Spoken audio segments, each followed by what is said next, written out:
Oh, nobody has joined until now.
Habari za asubuhi na karibuni sana kwenye kikao chetu cha Teams. Napenda kuwakaribisha wasikilizaji wetu wote kwenye kikao chetu cha wiki hii, ikiwa tu kama mwendelezo wa vikao ambavyo tunakuwa navyo kila wiki Jumamosi saa 4 asubuhi, ambapo tunajadiliana masuala tofauti kuhusiana na masuala ya uwekezaji. Vikao hivi viko mainly kuweza kuwahabarisha wasikilizaji wetu kuhusiana na the stock market, lakini pia the capital market in general, yale ambayo yanakuwa yanajiri, taarifa zozote za muhimu kuhusiana na soko.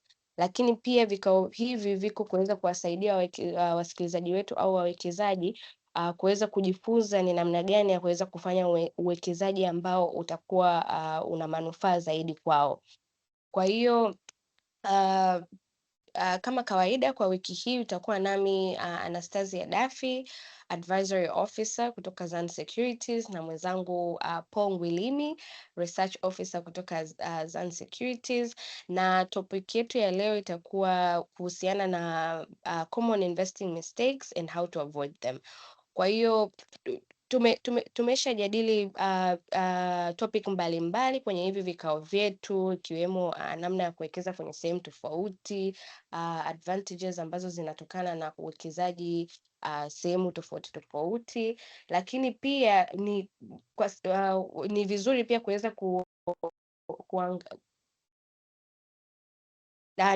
kujua kwamba ni makosa gani ambao sisi kama wawekezaji tunayafanya na ni kwa jinsi gani tunaweza tuka-avoid kufanya makosa hayo, kwa sababu tunajua different investors wanapoingia sokoni, they have different notions on how to invest and they have different perspectives au they have different understandings on how to invest. Kwa hiyo ni vizuri pia kuweza ku-identify ni makosa yapi ambao wawekezaji wengi wanafanya, ili pia wewe kama msikilizaji kuweza kuji-evaluate na kuweza kujua okay, this is the mistake that I also do and maybe this is the way I should be thinking from now onwards, au hivi ndio namna ninavyotakiwa kuwekeza kuanzia sasa hivi na kuendelea. Kwa hiyo mainly hii topic ya leo itakuwa very interactive between mimi and my colleague hapa Paul, lakini main focus ni kuweza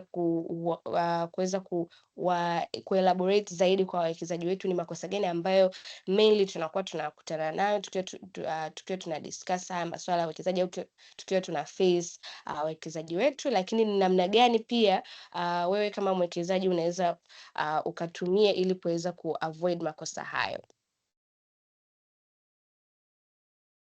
Yeah, kwa hiyo topic yetu leo mainly itakuwa kuangalia the 5 main mistakes, yani mistakes 5 major mistakes ambazo wawekezaji tunakuwa tunazifanya, lakini pia kuendelea pia tutaangalia tactics kwamba ni kwa jinsi gani tunaweza sasa tukaanza kufikiria kivingine ili kuweza kufanya investment ambazo zitakuwa zina manufaa zaidi kwetu sisi kama wawekezaji. Then tutapata conclusion na tutaona an example of what we have been talking about, tukiangalia different investment options ambazo mwekezaji anaweza akatumia kwenye soko na return zake zikoje, lakini pia the risk ambayo iko associated kwenye huo uwekezaji.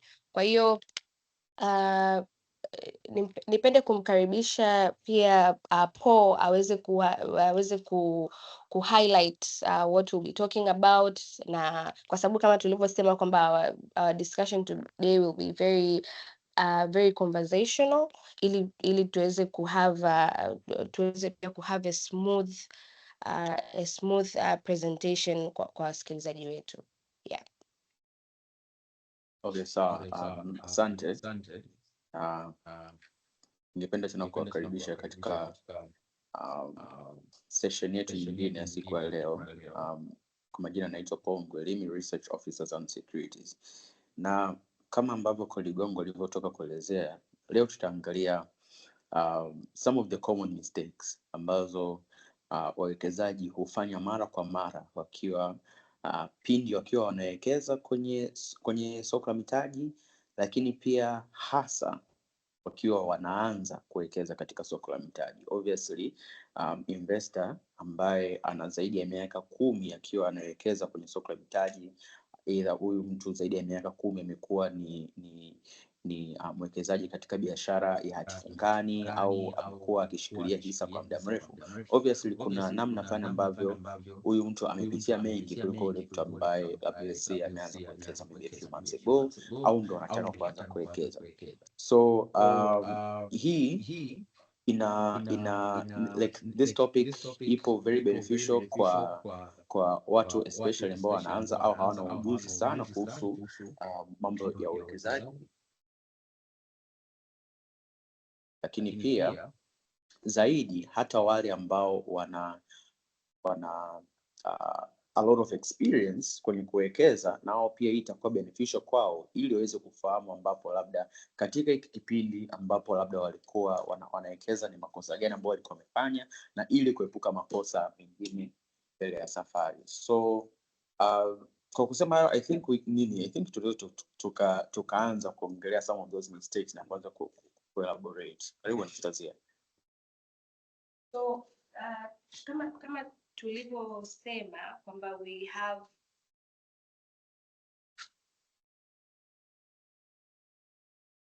kwamba we are going to identify the 5 common mistakes ambazo wawekezaji wanakuwa wanazifanya. Kwa hiyo the first mistake ambayo tumeweza kuidentify kwenye presentation yetu hii ya leo ni short-termism. Kwa hiyo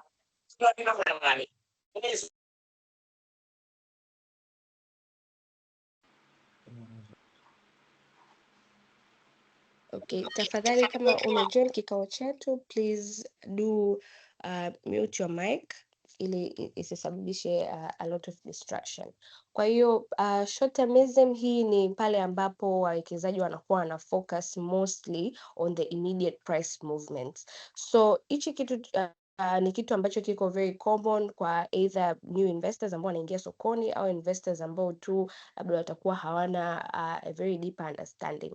Kwa hiyo hii inatokea pale ambapo unafanya decisions za kubuy au kusell depending on immediate price movements. Na kama tunavyoweza kujua kwamba the stock market in general ni soko ambalo linakuwa very volatile, kwamba prices zinaweza kupanda na kushuka within a week, au prices zinaweza zikapanda au kushuka even within a day.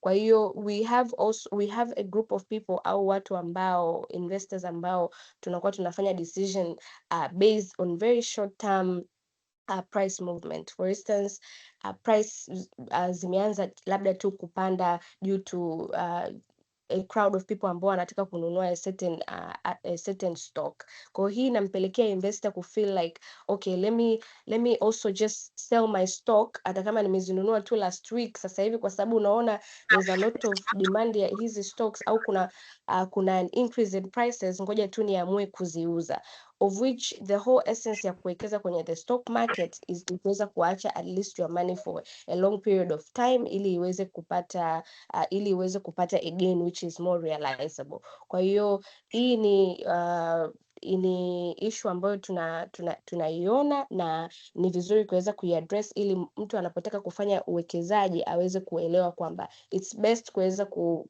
arrange au kuweka your investment in a way kwamba you can at least leave your investment for a little bit of time na sio kuwa pressured either kuuza au kununua due to immediate price movement.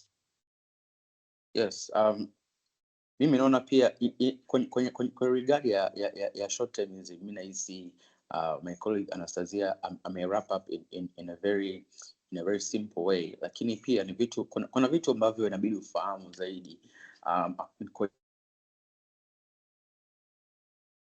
zaji ambaye ndo kwanza niingia kwenye soko, either soko hususan soko la hisa, kwa sababu hiyo soko ndo ambalo lina a lot of volatility, lina a lot of swings hapa na pale. Kwa hiyo inaweza in one or another ikawa ina impact kubwa kwa namna ambavyo mtu anavyo make decisions. Sasa cha kwanza kabisa utakuta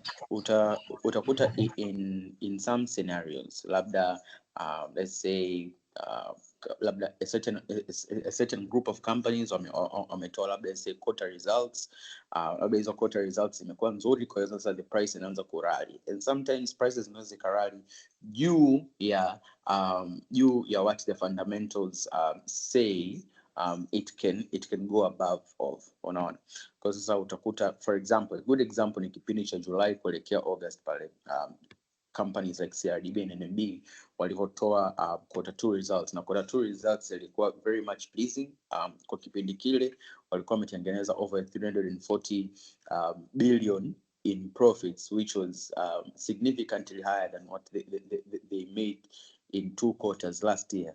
Kwa hiyo lakini pia ukiangalia katika kipindi kulikuwa kuna a lot of media influence katika social media, lakini pia kwenye media zingine ambapo utakuta a lot of people wanaongelea kuhusu soko la hisa, wanashauriana kuingia kwenye soko. Kwa hiyo obviously katika kipindi demand ikawa kubwa, prices zikaanza kurally, zikaanza kupanda way beyond what we thought was fundamentally possible. Utakuta kwa mfano CRDB rallied almost to 1600. Sasa utakuta sasa mtu hapo katika kipindi cha the rally, mtu anaendelea tu kuweka order za kununua, anaweka order za kununua, akiwa hafahamu what is going on in the market. Huyu mtu either anabuy into a bubble au huyu mtu ameingia kwenye market katika kipindi ambapo watu sasa wanataka kuchukua profit. Na hiki ndio kilichotokea kwenye siku ya August 18. Prices ya CRDB zilifika 1600 kwa mtu ambaye order yake ilifulfill hiyo siku.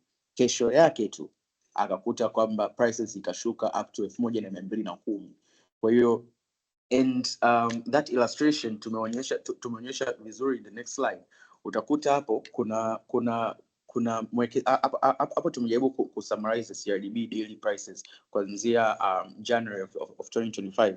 Kwa hiyo sasa utakuta mtu hapo somewhere around July to August, wakati prices zilikuwa zina rally up mainly due to a large influx of investors, lakini pia kama nilivyosema quarter 2 results were very much appealing. Sasa utakuta mtu ameweka order katika kipindi, labda kwa sababu hamna supply, order yake haijawa fulfilled for maybe let's say 7 days or so. Order yake ikaje ka fulfill siku ya tarehe 14 au siku ya tarehe 15 hapa, wakati prices zimefika at around an all time high. Unaona? Sasa by the time order yake ina settle 3 days later, the price imeshashuka up to 1300 1200. Unaona? And moving forward mpaka September pale ambapo kulikuwa kuna a mild panic among investors, kile kipindi wakati CRDB wanafanya core systems upgrade, bei ikashuka up to 1190. Kwa hiyo from the day ambapo huyu investor order yake imefulfill mpaka around mid September, the stock price had lost over 31%. Kwa hiyo utakuta huyu mtu akapanic akauza hapa at 1190. Unaona, sasa just a few days later the stock rose again at 18%. Unaona, so huyu investor sana anaanza kuwaza labda ningeshikilia and all that. This is a very small scale example, lakini these examples happen at a larger scale. Kwa mfano a couple of years back tuliona kwamba CRDB and NMB's prices zilishuka over 30% na zililinga hapo kwa muda mrefu. Kulikuwa kuna a lot of investors ambao waliuza katika kipindi versus watu ambao walinunua, na watu ambao waliuza walikuja ku regret, especially kwa upande wa NMB, ambapo NMB sasa hivi tunaona imefikia bei za over 8,100. So you can see namna ambavyo kuwa swung by short term movement zinavyo affect returns zako, kwa sababu kwa mtu ambaye labda angekuwa resilient, ameshikilia labda katika kipindi cha muda mrefu, especially kwa huyu investor. Kwa mfano kama investor labda angeingia January wakati bei ipo 670, afu labda ange hold on mpaka sasa hivi, this person would have still made a 72% return year on year, which is a very good return. Lakini sasa kwa sababu ya hizi swings mtu utakuta labda anauza, kwa hiyo on the grander scheme of things huyu mtu anapoteza possible returns. Kwa hiyo that is all as far as short termism is concerned. Labda kama Anastasia anaweza kaelezea zaidi, au kama tunaweza move forward to the next mistake ambayo watu wengi tumeona mkoa wakifanya. Yeah, I think you have explained it quite well, kwamba a lot of investors wanakuwa pia driven, I think, with their emotions, kwamba the moment, kwa sababu what we're experiencing is that like when the prices are rising, a lot of people might feel like, okay, labda nisipowekeza sasa hivi zitaendelea ku rise, so let me just buy, lakini at the same time they will use the same emotions pale hisa ambazo zitaanza ku drop for probably just going back to their natural prices, maybe kwa sababu kuna muda mwingine hizi prices napo zinashuka not because of the companies collapsing, lakini it's just the prices are just going back, they're just going back to the normal market price. Sasa if the person is not well informed, anaweza pia akapata a panic na kusema okay, prices za CRDB zinashuka, so let me just sell them and get rid of them, and baadaye this might cause some sort of regret kwamba labda ningeweza kusubiri, kwa sababu as Paul said kwamba hata ungeweza tu ku sustain from January ukaja ukaziuza sasa hivi around hii mid November, bado tayari ungeweza ku realize a profit of 72%. So hii ni kuweza kuonyesha wawekezaji kwamba sometimes it's better to hold on to your stocks, lakini most importantly kuweza kuangalia the main fundamentals so that you can make a decision of either to sell or to hold, which tutapata pia a privilege ya kuweza kuona in the following slides.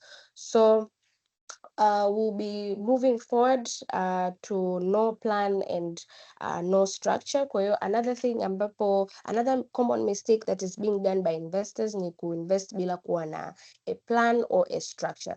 Kwa hiyo some investors wataingia kwenye investing bila kuwa na a plan of what they actually want to gain from the investment. Kwa hiyo wanaweza tu wakaamua kuwekeza kwenye a certain group of assets ambazo basically they have not done their homework kuweza kuangalia, au they have not gotten any professional advice of why they want to invest in there. Kwa hiyo mtu anaweza tu akaingia without a plan of portfolio yake ifanane vipi, labda aweze kubalance uwekezaji wake kwenye which asset classes ambazo ziko kwenye soko.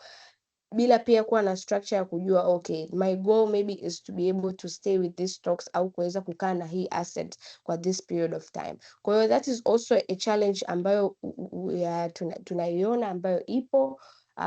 Kwa hiyo sometimes also the investors hapa tumeweza ku-identify kwamba this would create several problems kama scattered investment, kwamba uta end up kuweka in random assets that sometimes do not work, au utaenda kununua hisa kwenye makampuni ambayo either hayafanyi vizuri au yamekuwa stagnant over a period of time.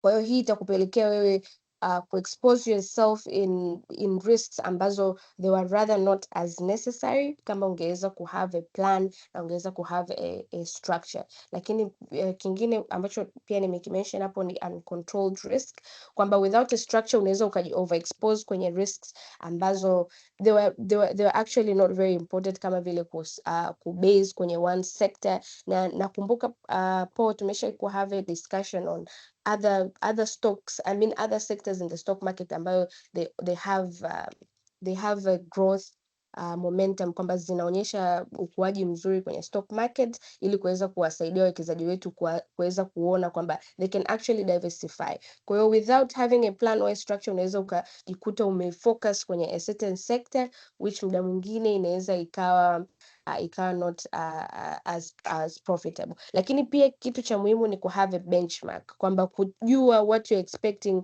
from your investment, kwamba okay, my investment is going to be for 3 years, lakini what my benchmark is maybe to get at least maybe 30% of whatever I was investing. Kwa hiyo it's good to kuweza kuwa na a plan na a structure, ili kuweza kuwa na a benchmark ili kuweza kujua what you're expecting out of your investment and what you should be looking forward to get out of your investment. Yes, labda cha kuongezea,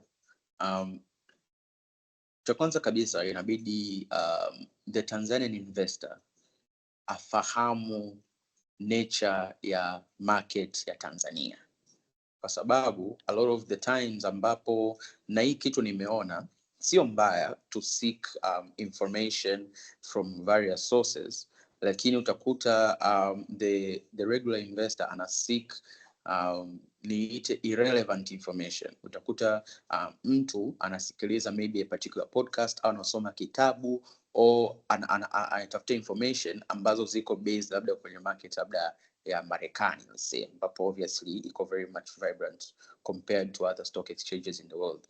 Lakini sasa inabidi uelewe kwamba kuna vitu ambavyo they work in the American stock market, maybe in the Nasdaq au in the New York Stock Exchange, but they do not work here. Inabidi ufahamu the nature of our market. Market yetu sisi hapa is kitaalamu wanaita weak form market, ambayo yenyewe a lot of investors tend to react zaidi on historical information or historical data. Ukitaka kujua kwa nini quarter results za makampuni huaga zina mtindo wa kukatch a lot of interest kwa investors, au kwa nini quarter results au yearly results au labda tangazo la gawio huwa lina tend kusway bei za hisa sokoni, ni kwa sababu investors tend to look at the historical data. Na obviously quarter results hizo ni historical data, kwa sababu unaangalia namna ambavyo kampuni imeweza kufanya kazi katika miezi mitatu iliyopita, and then you get to react to it kwenye namna ambavyo unavyo make your decisions sokoni. Kwa hiyo kwenye hayo tu kujua kwamba our market is a weak form market, which is in terms of reactivity kwenye information.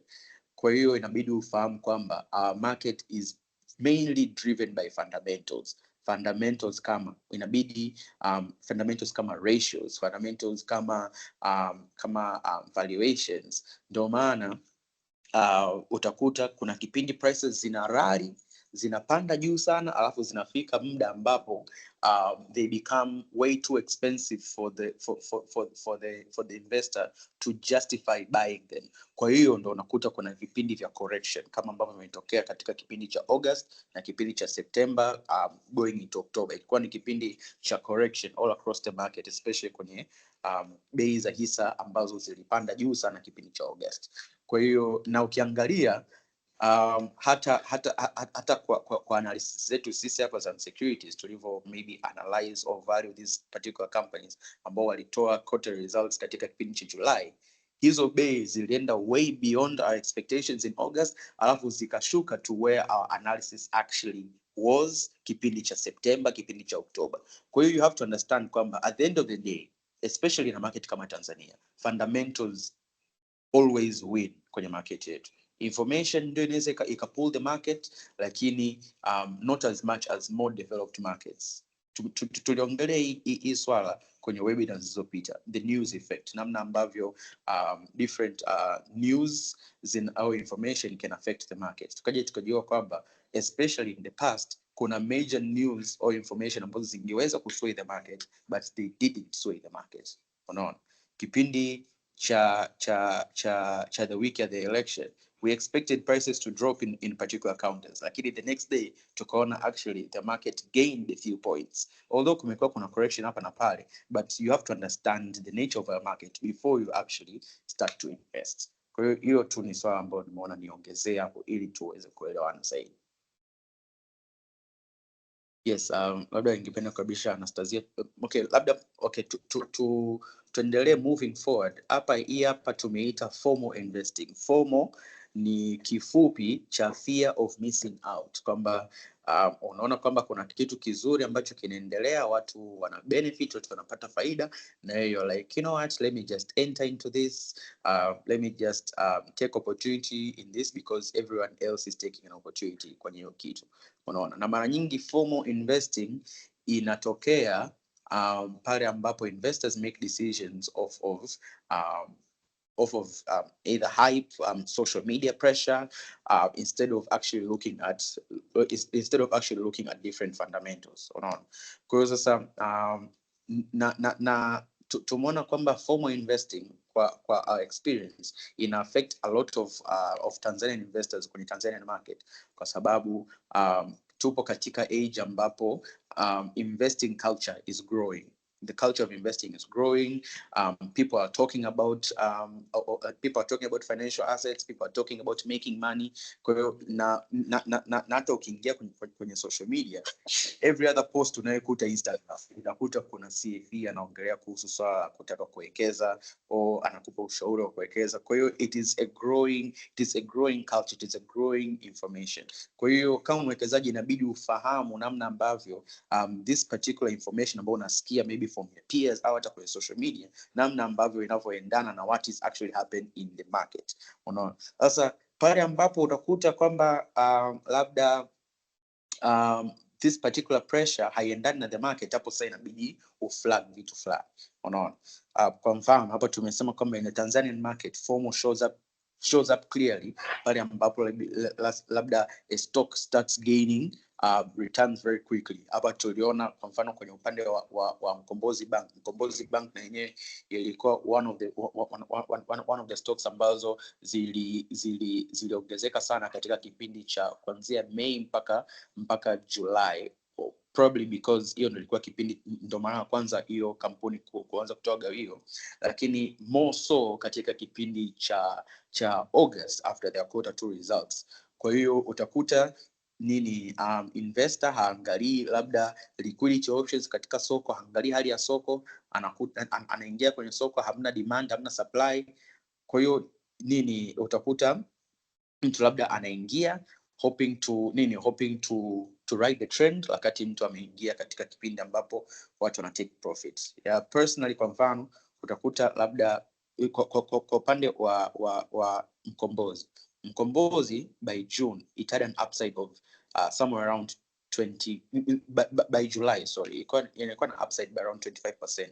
Base ilikuwa zinalinga at around 1200, 1300. For evaluation zetu tumeona this price this stock can go up to 2000 in the near future, lakini liquidity in the market said otherwise. Unakuta watu wana place order nyingi za kununua, alafu hamna mtu ambaye ana supply kwenye soko. Kwa hiyo utakuta hizo order zikaje zikafulfill months later pale ambapo bei imeenda way beyond its actual fundamentals. Utakuta bei imeenda up to 2500. bei nini, labda order inatiki, alafu kesho yake price inaanza kushuka, mtu anaanza kulalamika, they start feeling like they've been duped, wakati investor hajaangalia hali ya soko kabla ya kuweza kuingia, and this is because of fear of missing out. Kwa hiyo inabidi ufahamu hizi mambo, like namna ya kuingia kwenye soko, una gauge liquidity, unaangalia pale order book, okay, labda watu wangapi wanauza leo, labda watu wangapi wananunua leo, ili uweze kujua what particular action that you can take kabla ya kuingia kwenye soko. Labda Anastasia kama ana chochote cha kuongezea hapo kwenye FOMO investing. Yeah, I think Paul umeweza kuelezea hiyo FOMO very properly. Lakini the only thing just to stress on ni kwamba the issue with hii fear of missing out ni kwamba mtu ataangalia tu the fact kwamba anataka kununua hizo hisa, hata consider any other factor like is there supply of this counter in the market. Yani hatuangalia hivyo vitu vyote, hatu seek professional advice like maybe hata nikitaka kuweka order sasa hivi na uwezo wa kupata hizo hisa. Kwa hiyo what usually happens kama Paul alivyokuwa amesema ni kwamba just because everyone anaanza kununua hizo hisa, so of course you put your order, and we know once utakapo place your order eventually ni hiyo order lazima iweze kupita, yani lazima that order iwe successful. There's no way you can just cancel your order after you have paid for it, after the order is placed. So for instance, there's no supply of that order now.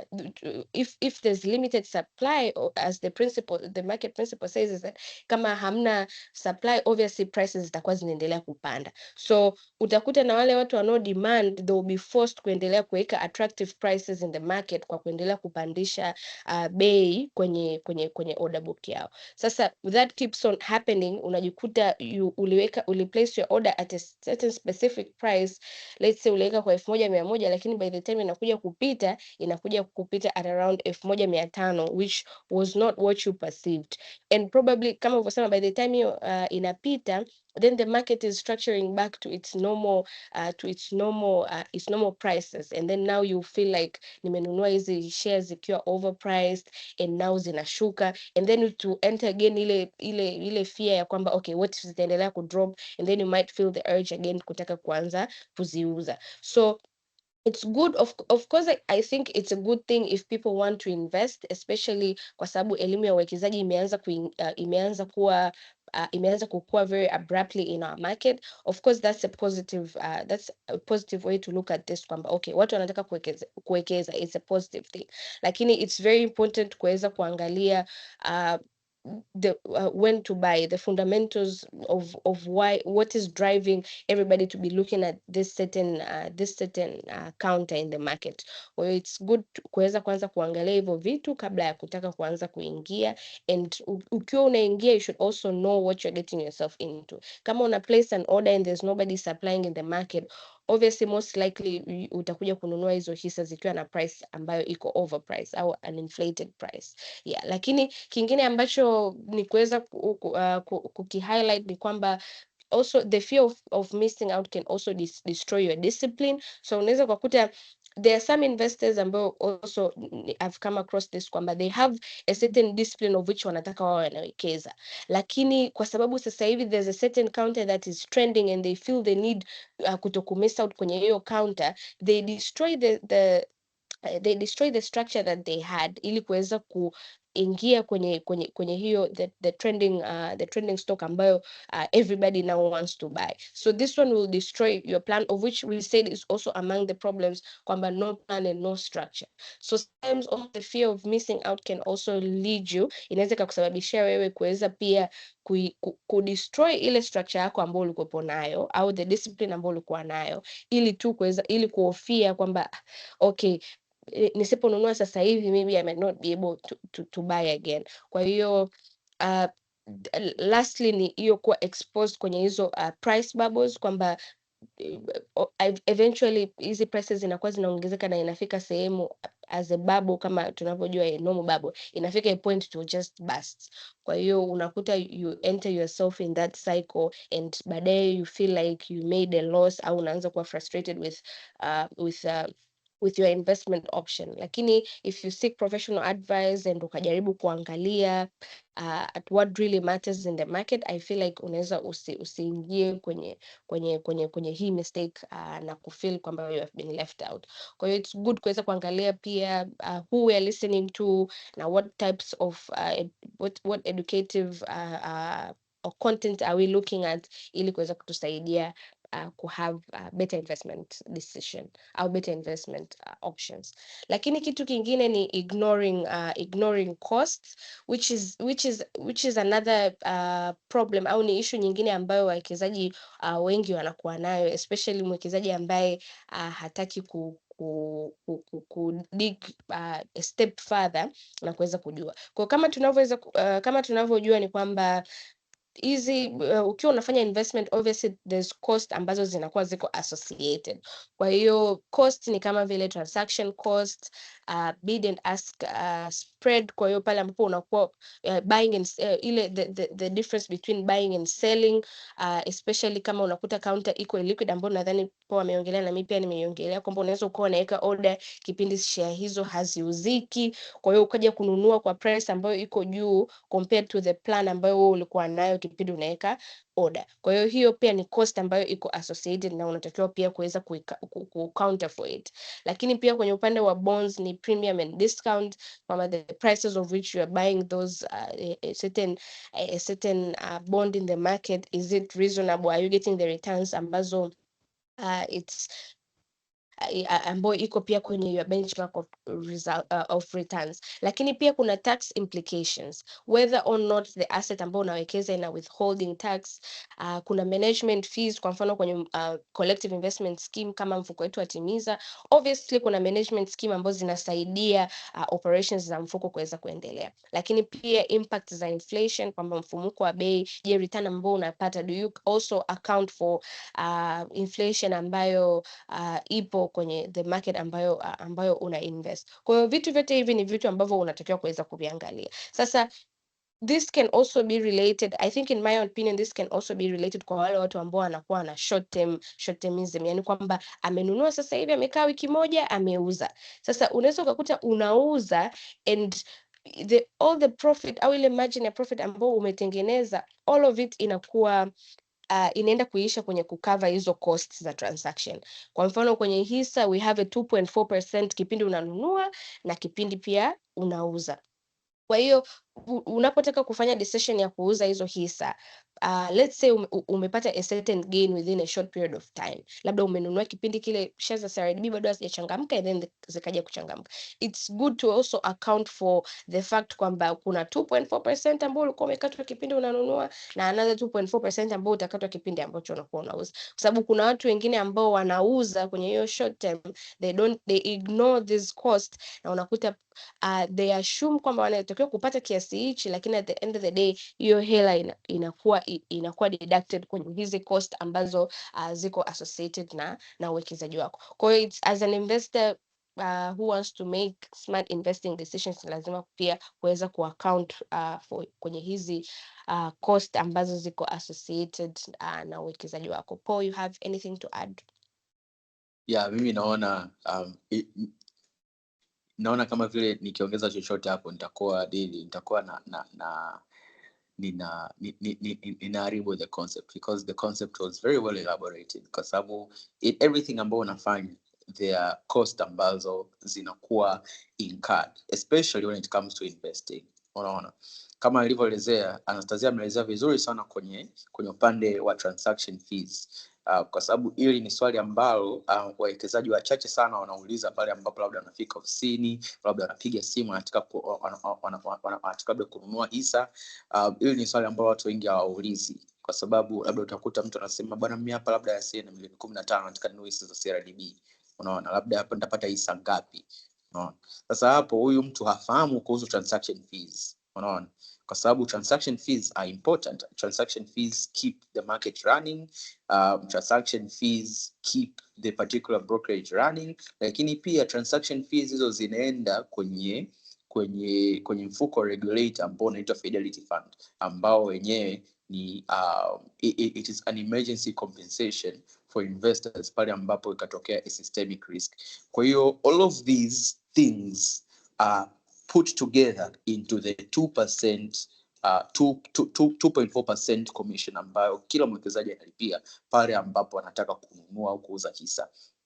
So it's very important to understand this and how that particular 2.4% will affect your returns moving forward. Lakini pia kwenye upande wa bonds, it's very important kwa sababu tumeona as of late, na hii swala tumeongelea sana kwenye webinar zetu zilizopita, kwenye upande wa yields kupungua na prices kwenye soko kuongezeka. Tumeona mnada wa juzi tu hapa wa the 15-year bond ya 12.75%.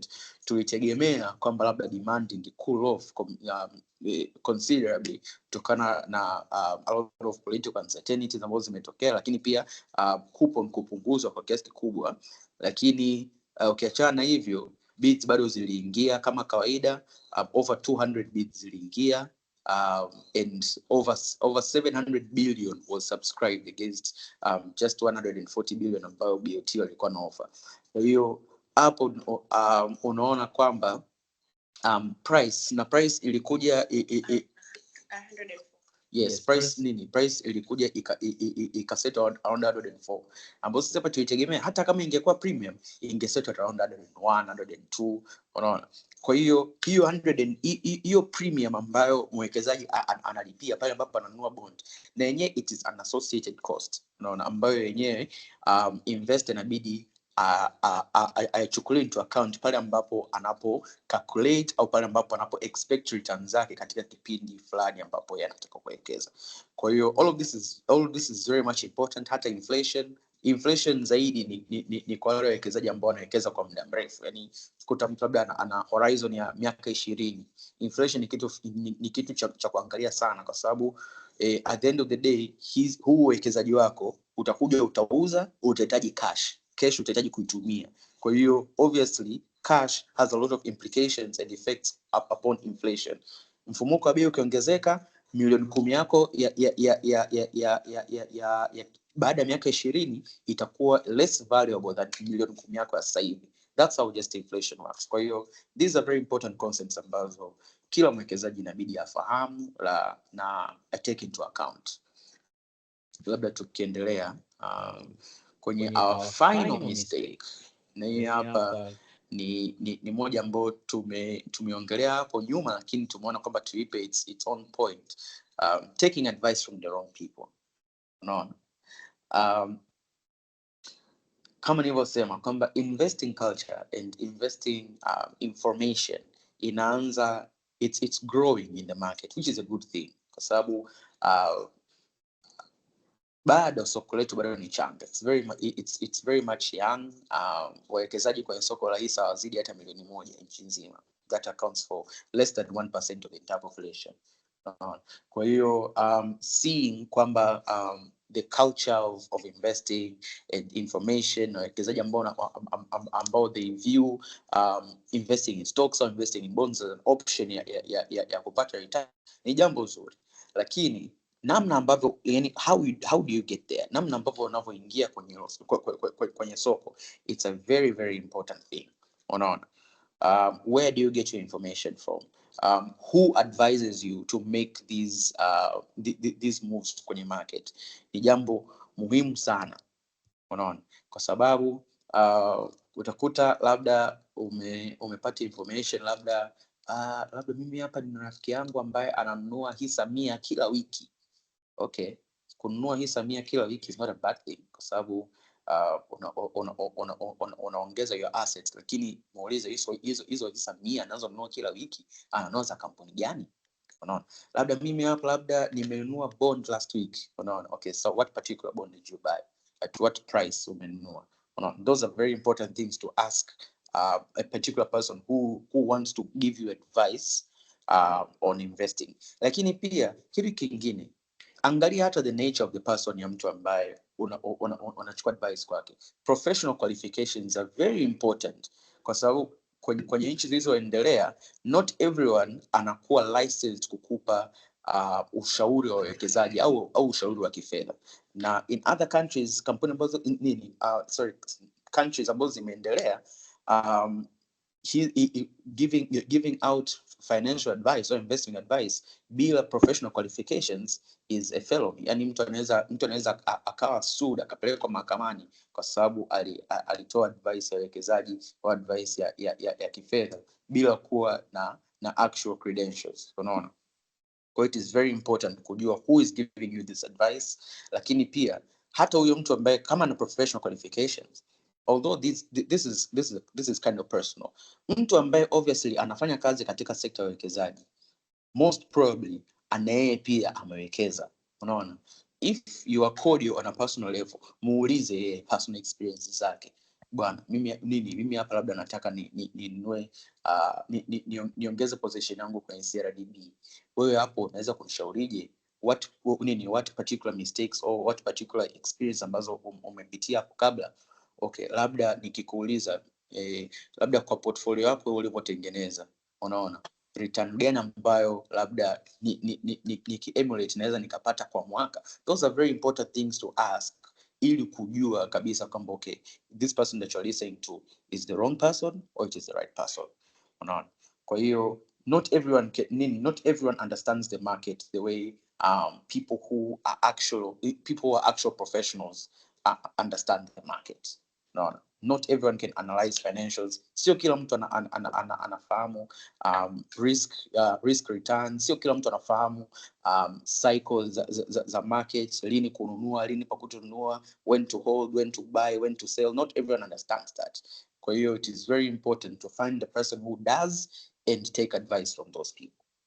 Labda kama Anastasia na cha kuelezea before moving forward, kumalizia kwenye upande wa tactics na pia tuangalie ile simulation yetu.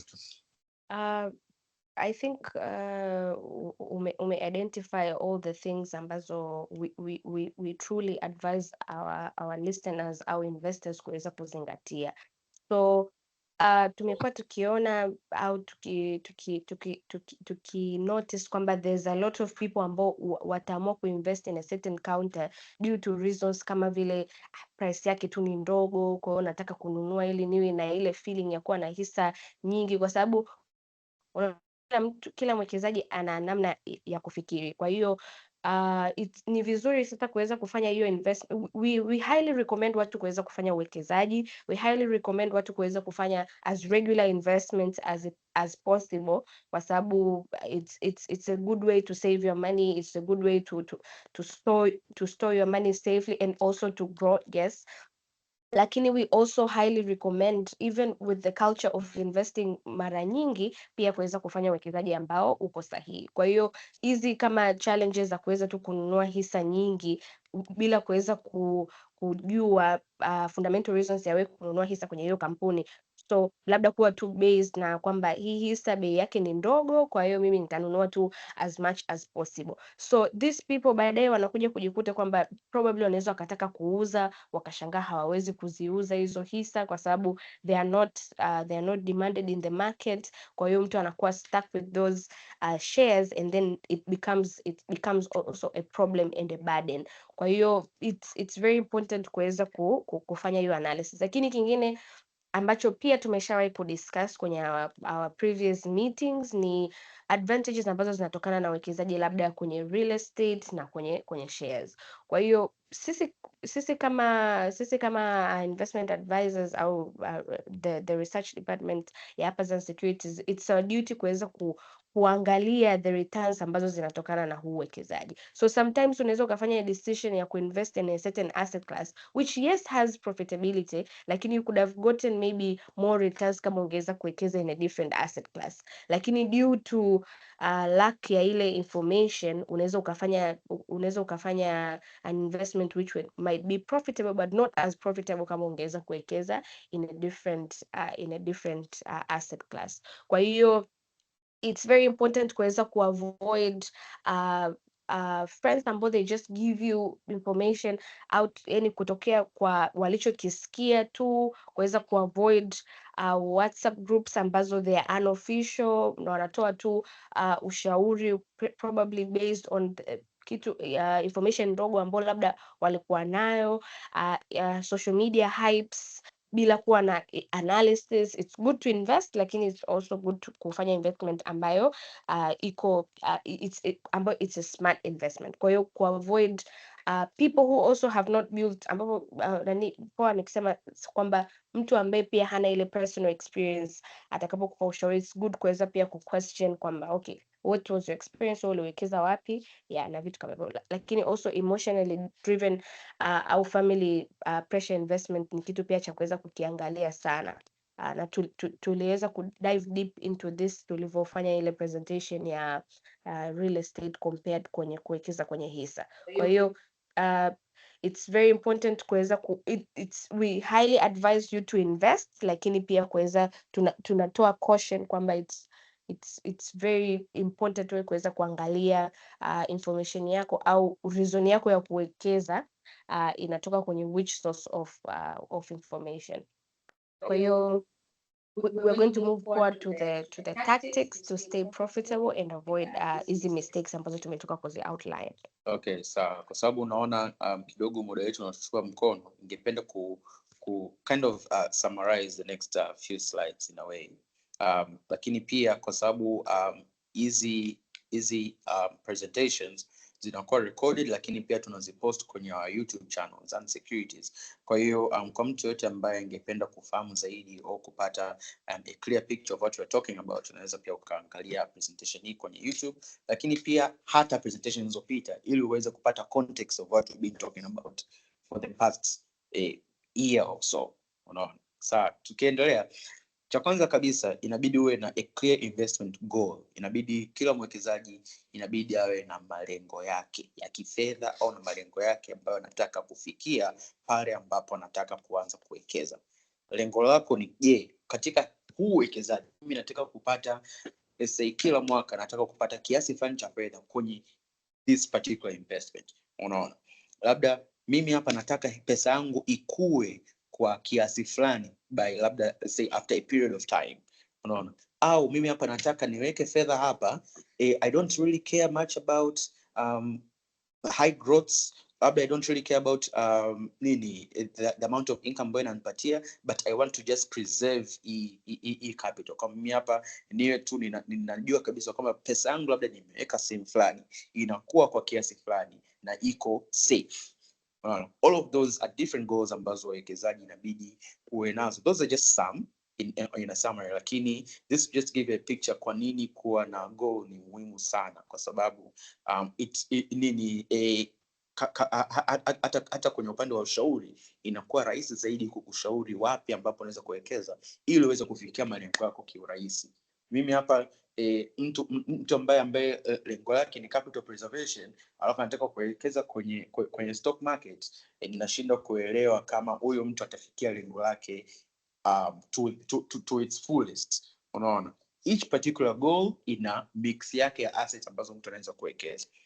Lakini pia fanya evaluation au rebalancing baada ya muda fulani. Hapa nimeweka just a sample of 6 months. Kwa sababu 6 months ni nusu mwaka.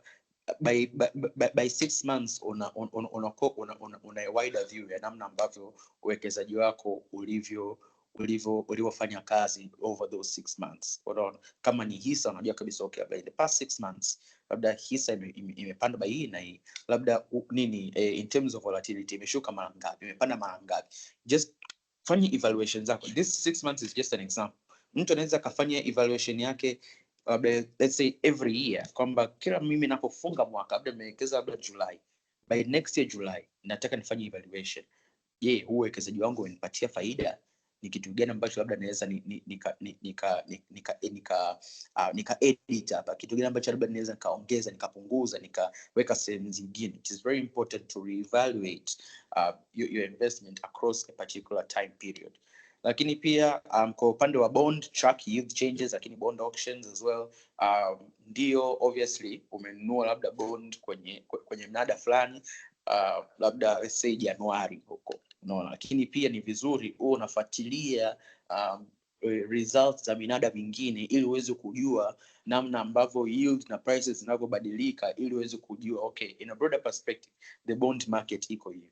Unaona, labda mimi hapa kwa mfano mtu ambaye labda amenunua the 10-year bond ya 14% Januari. Hiyo nahisi ilikuwa kama sio the first long term auction ya mwaka huu, ilikuwa inatoa 14% 10-year bond. The prices zilisettle at par, unaona. Kwa hiyo obviously the yield repercussions za hiyo auction zimeweza zikabadilika vastly mpaka sasa hivi November.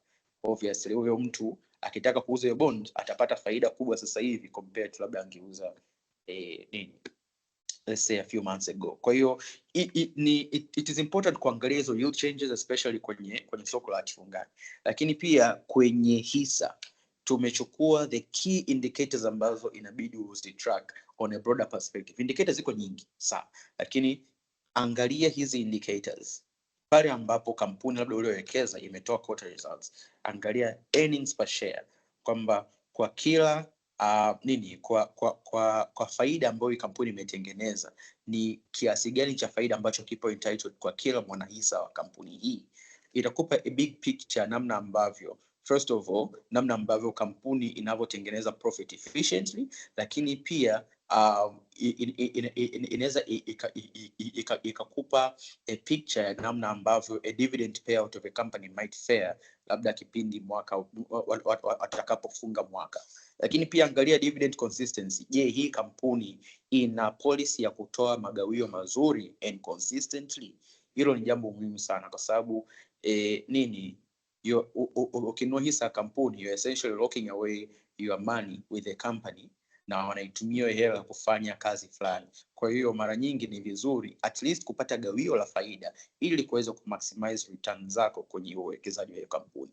Lakini pia angalia sector trends. Sector hiyo kampuni inafanyaje, like how is it faring in the market. Tunajua the banking and financial sector sasa hivi is booming. Unaona, kwa hiyo angalia sector trends, namna ambavyo sector inavyoenda. Is it performing well? Is it contributing well to the GDP na mambo kama hayo. Lakini pia fanya kitu ambacho kinaitwa cost averaging kwenye shares. Tulielezea hapa kwenye a few presentations zilizopita kwamba ukifanya cost averaging unachofanya ni kwamba badala ya kuwekeza lump sum kubwa kwenye hisa kwa wakati mmoja, unakuwa unaidivide hiyo lump sum katika time frame tofauti. Labda sasa hivi bei ya CRDB kwa 1150, labda katika milioni 10 unanunua labda milioni 2 hisa za milioni 2. Alafu let's say maybe next week bei ikafungua at another price, unaweka a certain amount of money in buying those shares. At the end of the day, especially over a long time, hata kama kuna losses zako zinakuwa cut off kutokana na ile average ambayo umeitengeneza. Lakini pia kwa wale short term investors, don't invest the money that you need in 6 months. Kama hiyo pesa ambayo unataka kuwekeza utaihitaji ndani ya miezi 6, usiwekeze. Yani just don't do it. Kwa sababu 6 months is a very short period of time to make maximum returns. Of course kwenye stock market unaweza kutengeneza maximum returns in 6 months kama tulivyoona kwa CRDB au other counters. Lakini just on a fundamental perspective, if you want to make fruitful investments, kama una pesa ambayo unajua kabisa hii pesa nitahitaji immediately, usiwekeze. Find other ways to preserve it, either by maybe buying you can buy units of a collective investment scheme ambayo they are fairly liquid, au unaweza ukaweka in a deposit earning bank account ili uweze ku at least preserve that amount of money. Yeah. Anastasia, kama unachochoka kuongezea. Okay. I think of course given kwamba muda wetu pia unatutupa mkono kama Paul alivyoelezea, everything kiko very accurate and on to point, lakini tu ni ku point out the last point ya kwamba kusema kama you need your money within 6 months usiwekeze. So of course kwa mfano kwenye stocks we do advise kwamba at least your investment in locked, lakini I think Paul pia unaweza ukakubaliana na mimi kwamba mtu anaweza akatumia collective investment scheme kama ulivyosema. Hiyo ni kukazie tu kama mtu anaweza akatumia collective investment scheme ambazo kwa mfano mfuko wetu wa Timiza ambao una offer 13.5 kwa mwaka, meaning if ukiwekeza kwa 6 months unaweza ukapata at least half of that. Kwa hiyo 7.5%. kama around 7.5%. Kwa hiyo kuliko kuacha that hiyo hela idle, kwa sababu we also discourage kuwa na funds ambazo zimekaa idle na haujaziwekeza, it's best sio kwamba usiwe kama you need the money, do not invest, but choose wisely where to invest. I think we can say that kwamba choose wisely where to invest kama you know utahitaji hela yako kwa haraka. Kwa hiyo we do have people ambao their goal ni kuweza kusave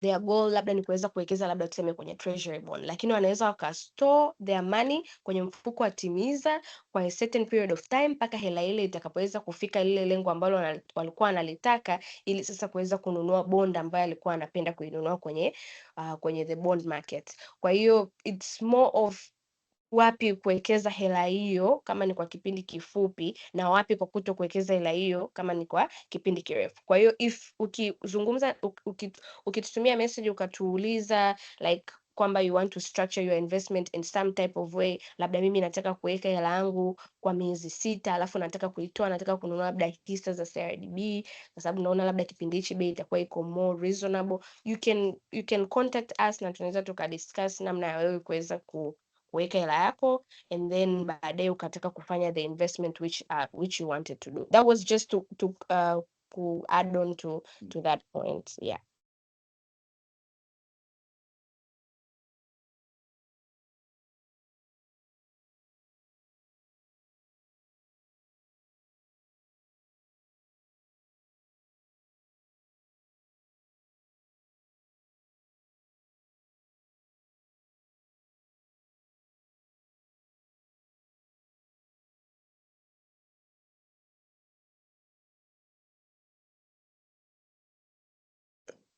Sorry. Okay, yeah. Sorry, nadhani nasikika sasa. Hapa tuna three portfolios. Kuna investor A, B na C. Huyu mtu wote wana national capital of 10 million. Sasa hao wamestructure portfolio zao in different ways. Huyu mtu let's say investor 1 ameweka 10 million yake nzima kwenye hisa za CRDB. Kipindi cha Januari tarehe 2, hapo tumeweka investment horizon kuanzia Januari mpaka sasa hivi. Bei hapo imepanda by 72%. Bei ikitoka from 670 mpaka jana ilipofunga 1150. Kwa hiyo mtu ametengeza a return ya 72%. Lakini ukiangalia investor B yeye hapo anasema hapa nataka stability. Au mtu akanunua the 10-year bond hapa, sorry, ni 10-year bond ya 14% ile kipindi cha Januari alinunua at par. At par is very important hapa kujua, kwa sababu kama nilivyoelezea there are cost ambazo zinaendana na invest. Hapa tumechukulia huyu mtu alinunua ile bond at par, umeweka 5 million yake, afu 5 million nyingine akaweka kwenye hisa za CRDB. Kwa hiyo 50-50% split. Kwa hiyo the full portfolio would have gained 43%. Na 43% kwa sababu gani? Kwa sababu on a weighted average basis huyu mtu ametengeneza 72% from CRDB, lakini kwa sababu hii bond coupon yake imeweza kutoa coupon moja mpaka sasa hivi ya 14%. Kwa hiyo obviously 14% kwa 5 million, that's 700,000 kwa mara 2 350,000. Kwa hiyo ukiangalia the full portfolio would be valued at around 14.3 million, which is a 43% return. Lakini portfolio C, huyu mtu akasema you know what, mimi hapa nataka nifanye a 40-40-20 split kwenye hisa, bond na inue unit za Timiza. Unaona? Kwa hiyo huyu mtu basing on the same analogy, huyu mtu atakuwa ametengeneza 37% return, kwa sababu kama tulivyoelezea Timiza fund inatoa 13.5% kwa mwaka. Kwa hiyo mpaka sasa hivi November tumeweka proxy kwamba itakuwa imeongezeka by around 12%. Kwa hiyo on a weighted average basis huyu mtu ameongeza portfolio yake by 37% na portfolio yake inakuwa imekuwa valued at 13.68 million. Lakini sasa kama tulivyoelezea, kuna vitu ambavyo inabidi ufahamu while you are building a portfolio. Kuna risk na return. Na risk kwenye upande wa investment inakuwa measured in terms of volatility. Volatility ya hizo hisa au investment ambayo umewekeza. Kwa upande wa portfolio A, kwa sababu huyu mtu amewekeza moja kwa moja kwenye hisa, anakuwa more exposed to volatility compared to portfolio B na C. Tukiangalia returns za CRDB kwa huu mwaka zimekuwa more volatile than last year, making returns zake zikideviate by over 2.75% more than the market. Kwa hiyo mtu anakuwa anaingia at a volatility of around 2.75. Kwa hiyo huyu mtu, anything that affects the market will affect the returns of the portfolio. Earnings ikiwa mbaya, labda a particular news labda ikasway the market, au labda foreign sales, a lot of things ambazo zinaweza zika affect the market in terms of volatility will affect the returns of portfolio A. Kile upande wa portfolio B, the volatility index yake inapungua kidogo kwa sababu obviously ana hedge ya stability ya bond, lakini obviously kwa sababu weight yake kwenye hisa ni kubwa imepungua, lakini sio kwa sana. Lakini sasa kwa upande wa portfolio C, tumetumia proxy ya volatility ya 0.05 kwa upande wa Timiza, kwa sababu per day growth ya Timiza can go by up to 0.01 to 0.07% growth. Kwa hiyo tumechukua volatility index ya positive 0.05%. So on a weighted average basis, huyu mtu volatility yake imepungua kwa kiasi kikubwa sana compared to watu watatu. Kwa sasa watu watatu wote portfolio zao ni profitable, sawa, lakini hawa ni watu watatu tofauti ambao wana goals tofauti. All of these portfolios are profitable, but they are for different people on different stages of their lives. Unaona, uweze ukaniambia mtu ambaye ana plans labda za kuwekeza for retirement, huyu mtu labda ni mtu mzima kidogo, afu kamwambia labda you know what, put 100% of your money in shares. Obviously huyu mtu atapata a lot of volatility shocks ambazo in one or another hawezi akazihandle.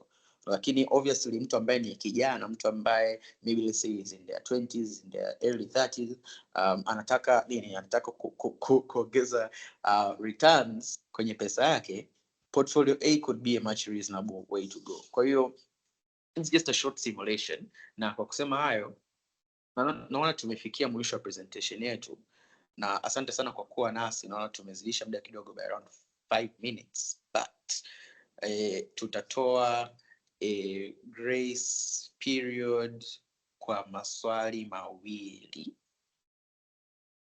Maswali mawili alafu tutafunga, na kama labda kuna mtu ana maswali mengine unaweza ukatu contact kupitia contact details.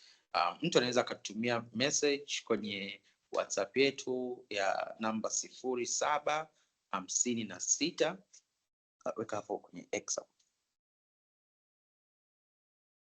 Yes, 0756111888, akatumia message hapo na swali lako. Lakini pia tuna WhatsApp groups na channel ambayo tunatuma daily updates and news kuhusiana na soko, ambayo we think kwamba it will be very important kwa the average investor kufahamu ili ku make more decisions. Kuna email address hapa pamoja na call lines ambazo unaweza kutupigia anytime katika kipindi cha kazi Monday to Friday saa 2 mpaka saa 11, na pia unaweza kutufuatilia kwenye our social media pages, YouTube kama nilivyosema, hizi presentations zinapostiwa kule, lakini pia Twitter, Instagram pamoja na TikTok, zote zina username ya Zan Securities. Kwa kusema hayo, na naona kwamba hatuna maswali immediate, ningependa kufunga presentation yetu ya leo, na basi niwatakie weekend njema. Asante.